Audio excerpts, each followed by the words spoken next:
வளைகாப்புக்கு ஊருக்கு போயிட்டு வந்தது. அங்கே வேலை பஸ்ஸில் வந்து ட்ராவல்னு சொல்லிட்டு உடம்பே சுத்தமாக வந்து முடியல. 2 நாளாக வந்து பார்த்திங்கன்னா நல்லா ரெஸ்ட்டு தான் எடுக்கிறேன். சமையல் வேலை தவிர வேறு எந்த வேலையுமே வந்து நான் செய்யலை.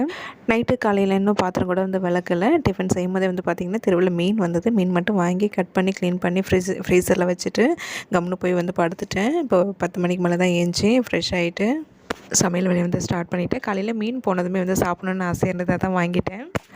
பசங்களுக்கும் வந்து ஸ்கூல் லீவு தான். பசங்களும் ரொம்ப லேட்டாக தான் வந்து எழுந்திரிச்சாங்க. அவங்களும் வந்து காலையில் டிஃபன் வந்து சாப்பிடல. சரி ஒரு ரெடியாக வந்து சமையல் செஞ்சு சாப்பிட்டுக்கலான்னு சொல்லிட்டு சமையல் வேலையை வந்து பார்த்துக்கிட்டே பார்த்திங்கன்னா பாத்திரம் அப்படியே கடந்ததை விளக்கிட்டு கிச்சன் கவுண்டர் டாப்பையும் அப்படியே லைட்டாக க்ளீன் பண்ணி விட்டுட்டு இருந்தேன். நைட்லாம் எதுவுமே வந்து நான் பண்ணவே இல்லை. எல்லாம் கொஞ்சம் கண்ணாமண்ணான்னு தான் இருந்தது.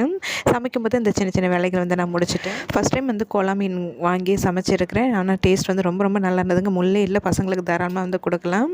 ஆனால் எங்கள் வெற்றி கொட்டி வந்து மீன் வேண்டாம், எனக்கு தண்ணி சாதம் வேணும், மீன் குழம்பு ஊற்றி சாப்பிட்டுக்கிறேன்னு சொன்னேன். அப்புறம் பசங்களுக்கும் கொடுத்துட்டு நானும் வந்து சாப்பிட்டேன்.